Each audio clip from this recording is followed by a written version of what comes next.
Penyelidikan sementara ada 2 orang diduga karyawan Satnusa melakukan pencurian 143 ponsel.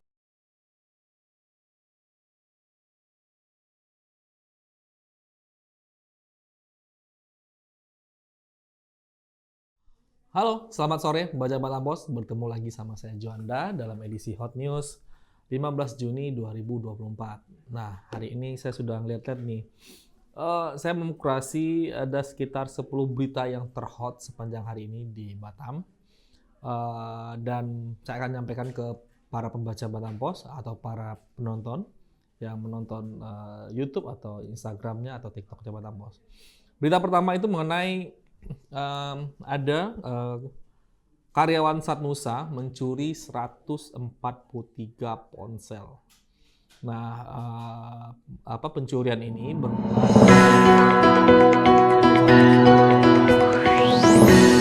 dari penyelidikan sementara ada 2 orang diduga karyawan Satnusa melakukan pencurian 143 ponsel. Nah, bagaimana modusnya, bagaimana cara penyelundupannya, apakah handphone ini handphone yang baru selesai diproduksi lalu dibawa keluar dari pabrik atau bagaimana?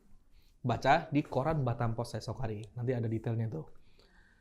Lalu juga ada nih mengenai peserta PPDB membludak, orang tua khawatir sekolah negeri tak akomodir anak mereka. Nah, kita ketahui bahwa sekolah negeri di Batam ini sangat diminati oleh orang tua, makanya banyak berlomba-lomba pengen menyekolahkan anaknya ke sekolah negeri. Nah, karena ini banyaknya peserta yang mendaftar ke sekolah negeri, beberapa orang tua khawatir anaknya tidak diterima di sekolah. Karena sekarang ini masih berlangsung sistem zonasi.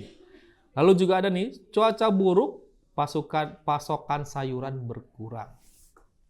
Kita akhir-akhir ini sering merasakan sendiri hujan yang lebat, lalu juga dengan kondisi gelombang yang tinggi, sehingga karena Batam itu pasokan sayuran datang dari luar ya, dari Jambi dan daerah lainnya. Nah, hal ini membuat pasokan sayuran kita berkurang, dan mungkin ibu-ibu sudah merasakan di rumah ya, harga sayuran meningkat naik. Lalu lagi-lagi air mati di Batam. Nah, ini yang merasakan ini masyarakat di Tiban Kampung. Katanya sudah beberapa hari ini air sering mati dan pasokan airnya tidak menyala dengan baik. Nah, kita harap dari PT ABH bisa memberikan solusi atas problem masyarakat di Tiban Kampung. Dan dari Pemko Batam, 1079 hektar hutan di Batam dialokasikan untuk 8 kelompok masyarakat.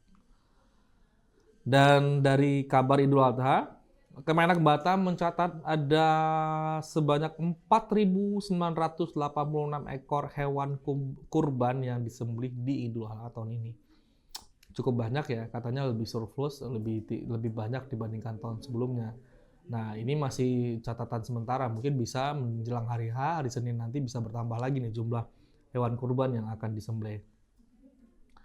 Lalu Pertamina perkuat stok LPG menjelang Idul Adha 2024. Nah, kemarin sempat ini ribut-ribut mengenai SPBU di KDA yang katanya ditutup sementara waktu karena ada 2 kendaraan yang mogok karena salah satu BBM jenis Pertamax yang tercampur dengan air. Nah, saat ini SPBU KDA ditutup sementara waktu, sedang dilakukan sterilisasi di tangkinya. Karena ada kemungkinan bahwa saat hujan deras mengguyur kota Batam dalam beberapa hari ini, airnya masuk merembes melalui tangki yang ada di SPBU KDA. Nah, saat ini masyarakat mungkin bersabar dulu, tidak bisa mengisi bensin di BBM di sana, bisa mencari tempat lainnya. Lalu di BMKG memperkirakan akhir pekan salat Idul Adha di Batam berpotensi diguyur hujan lebat. Wah, ini bagi yang mau sholat Idul Adha di Senin depan, berhati-hati nih, karena perkiraan BMKG berpotensi diguyur hujan lebat. Lalu yang terakhir mengenai ada penumpang yang depresi ya. Tadi kita dapat kabar, mungkin sudah melihat di Instagramnya Batam Pos, ada penumpang transportasi online yang mencoba menusuk sopirnya. Ternyata dia mengalami depresi dan gangguan jiwa, sehingga penumpang tersebut telah dibawa ke dinas sosial untuk mendapatkan penanganan lebih lanjut. Nah, itu aja pembaca Batam Pos Hot News sore ini.